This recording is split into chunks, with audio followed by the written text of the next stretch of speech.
Hi, I'm Casey. I'm a professor in an information science department. I've done a series of videos about advice for applying to PhD programs. And what I'm going to talk about today is definitely relevant to that, but it's also relevant to if you are applying to academic jobs or scholarships or internships or tenure. Though if you're going in for tenure, you probably don't need my advice. So the topic of today's video is academic CVs.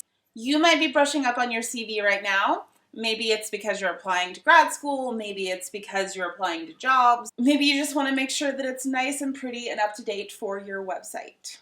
So this video covers the basics of what should be on a CV, as well as some overarching principles and general tips. I'm going to be using some of my old CVs as well as my current one as examples. And also down below, you'll find a link to my CVs over time. Now, I'm not saying that these are necessarily great examples, especially the early ones, but sometimes it can be good to just see some other people's. So first of all, what is a CV? It's basically an encyclopedia of everything you've ever done in an academic context. Education, publications, talk, awards, etc. And it's not specific to any particular thing that you might be using it for. This is in contrast to a resume, which tends to be fitted for a particular job that you're applying for. And it tends to be focused more on skills and the things that you bring to the table for that particular job. A CV, as a result, tends to be much longer than a resume. My CV right now is 19 pages long. That said, when I was applying to PhD programs, it was 2 pages long. They get longer over time because you never take anything away, you just add stuff to them. Most of the time when you are applying to an academic position, whether that's as a student or for a job, they want a CV as opposed to a resume. However, make sure that you look at the specific instructions to make sure that you're giving them what they want. So my first tip, and maybe the most important, is to look at examples of people's CVs in your discipline. It is very common for faculty and even PhD students to have a copy of their CV linked from their website. You'll get examples not only for format, but also things to include, things you might have forgotten, and also if there are any conventions specific to your discipline. So for example, for me in computer science, information science, it is very uncommon to list manuscripts in process or things that are under submission. This is in part because the publication cycle in computer science tends to be quite fast. However, in disciplines where publication is quite a long process, where you're entirely publishing in journals or even you're publishing books, it can be quite common to list manuscripts under preparation in your CV. So you just need to find out whether that's the norm in your field or not. My second tip is to organize things in such a way that they emphasize whatever puts your best foot forward, and also what is relevant to your academic career. This means education and research over non-academic work experience, usually. But again, make sure that you organize it to emphasize your best attributes, but as they relate to academia. This means that your structure might be different than other people's. For example, here's my CV from my first year as a PhD student. Notice how it starts with academic experience and then has professional work experience. And actually now I'd probably swap research and teaching here, since research is typically more important. But these are things that matter more than that I worked as a technical writer for a year. Actually, this might have benefited from putting publications at the top too, since they're really important. But on the other hand, here there aren't a lot, so it might not be worth emphasizing. But again, these things can be quite different per person. So for example, if you graduated from undergrad and then worked for a few years as a user experience researcher at Google, and now you're applying for computer science PhD programs, that is far more impressive than the fact that I worked at the zoo. So you might consider leading with that, particularly if you don't have much research or teaching experience. Similarly, if you're on the academic job market and you're applying primarily for teaching positions, you would probably want to swap research and teaching and emphasize teaching first. Another example, you often see awards and recognition listed near the start of a CV, but if, for example, you only have one or they're not that impressive, you might want to put them at the end. But in sum, don't feel like you have to structure your CV in any particular order based on what other people's looks like. You can change the structure to emphasize what makes you look best. As long as you're following some basic conventions, like you should put your education at the top. Other than that, put your best foot forward. Next tip, include detail or not as it seems appropriate. So for example, you might notice that in my CV examples, there isn't any detail under the work or research positions. I think that particularly for my earliest CV, this probably would have been helpful. Now you don't put much here, just a few bullet points or a couple of sentences. Particularly for research positions, you can use this to, for example, emphasize what kind of methodological experience you have. Conducted interviews, designed surveys, created novel scrapers to collect data. These are the kinds of details that tend to drop off your CV as you get more experience, in part because publications start to serve as a proxy for the things that you can do. But early on, it can possibly be useful, but again, it's not really required. So that's entirely up to you, I think.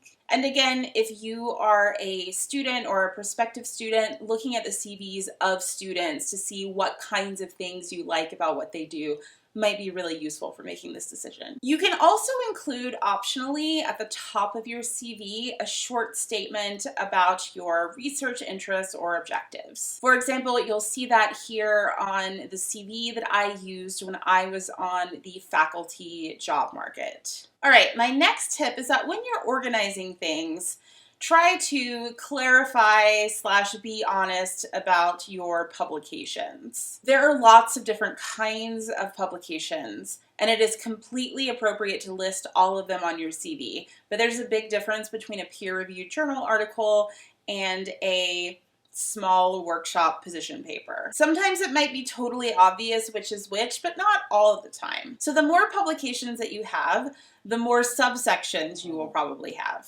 So in my current CV, for example, I separate full, rigorously peer-reviewed papers, which includes like journal articles and, because it's computer science, archival conference proceedings. But I also have a section for short conference publications, which includes things like posters and late-breaking works. And there's a note that these are peer-reviewed but appear in proceedings as extended abstracts. And in my discipline, that has meaning to people. They know what that means. And they're not going to, count a poster the same way they will a journal article. Now, if you don't have many publications yet, it's totally fine to include all of your publications in one section, but in that case, you might want to have notations for what kind of publication it is. For example, just poster or workshop position paper next to the citation. If you have information about, for example, the impact factor of a journal or the acceptance rate for a conference, that's something that you can optionally include as well. All right, the next really important thing, make it look professional. I hope this goes without saying, but you might notice that my later CVs look a lot nicer than my earlier CVs. This is partly because I didn't really know what I was doing. And because when I was about to go on the job market, I went and looked at a lot of people's CVs, both to get ideas for formatting, for how to organize things, what kind of subheaders to include, what kind of information to include, things that I hadn't even thought to put on my CV before. Now, there aren't really rules for things like font, for example. However, you should just make sure that it looks nice. Show that you put some effort into it. And have someone else proofread it to make sure that there aren't any spelling errors, formatting mistakes, etc. Just like grammatical errors in a statement of purpose or a research statement can look bad, so can those same kinds of mistakes on a CV. It just suggests a lack of attention to detail, which is not something that you want to do. Now, an FAQ. How long should it be? So if whatever you're applying to asks for a CV and there's no page limit specified, you give them the whole thing, even if it's 19 pages. However, if it says, for example, give us a 2-page CV, then what that means is that you should abridge it. And a good way to abridge a CV is to use the word selected. Selected publications, selected awards, selected internships, or whatever. Anything where you're not including everything that would be on your CV, you can signal that with that word. And then you can choose to include the things that you think are the most impressive, will put your best foot forward. One thing that I even do on my CV now is I have a section at the end for selected media coverage. And this is because it would be very, very, very long if I noted every newspaper article that has a quote from me. So those are what I consider some general principles for CV writing. Now I'm going to show you my current CV as an example of one organizational scheme and also the kinds of things that you might include on a CV. Now, this is by no means the only way to do a CV, and I can't even tell you whether or not it's best practice. But again, I think it's good to look at examples to get ideas. And please look at ones from your discipline. Also remember, I am currently in my 6th year as a faculty member. If you are finishing your PhD and applying to faculty jobs, your CV is going to look very different. If you're applying to PhD programs, your CV is going to look very different. Again, in the link below, I will include some of my old CVs. These are from my 1st year as a PhD student, my 4th year, and when I was on the job market in my 6th year as a PhD student. I was actually kind of a late bloomer as an academic, as you will see if you look at those. And that actually would be a great topic for another video. There is hope, even if you're not publishing until your 4th year. So of course at the top you have your name, your current position, contact information. If you're going to put it on your website, I highly recommend having a last updated date because boy, do some people not update their CVs on their websites very often. If you are already in an academic job, you will have your job typically at the top, but just your academic positions. You usually don't have other kinds of professional experience right at the very top. If you're applying to academic jobs for the first time, typically you will have your education at the very top. Typically things should always be in reverse chronological order. If you are in a PhD program right now, it is common to put the title of your dissertation, if you have it, and or your advisor, or even your entire committee if you have it, in part because this is sort of a signal for the sort of work that you're doing. I have awards and honors next. One common question is kind of how far back these should go and also what kinds of things they should include. I think that is a personal decision. For me, these go back to undergrad. They're only academic related awards and things that I considered notable. Next, I have publications on my CV, and this is going to be really long. How you organize these, again, is going to depend on a lot of different factors. I have journal articles first, and then peer-reviewed conference publications next, with a note. And if you are in computer science or a related field, I highly recommend including something exactly like this. And it says, note, conference proceedings are peer-reviewed, top-tier publication venues for computing. I have acceptance rates noted where I know them. You'll also notice that I have a code for each of them, numbers that are chronological, highest at the top because then it's easier to add stuff to it. This is completely optional. The reason that I have it is so that I can refer to publications when they relate to other things. So you might have noticed, for example, under awards that if an award was for, say, a best paper, there was then a notation to which paper that was. I have some different sections here. Law review articles are separate. Book sections and chapters. Short conference publications I mentioned before. I also have a section for panels, which are also included in the proceedings. Then I have a big section for refereed non-archival publications. This basically means things like conference presentations at humanities-style conferences where you just submit an abstract and it's not archival. Also workshop position papers, which are most often not archival and are sort of very lightly peer-reviewed. I've got this catch-all for other scholarly activities, which includes workshops that I have organized, and participation in things, mostly workshops. This is a little bit of a catch-all. It also includes things like doctoral consortiums and like academic summer camps.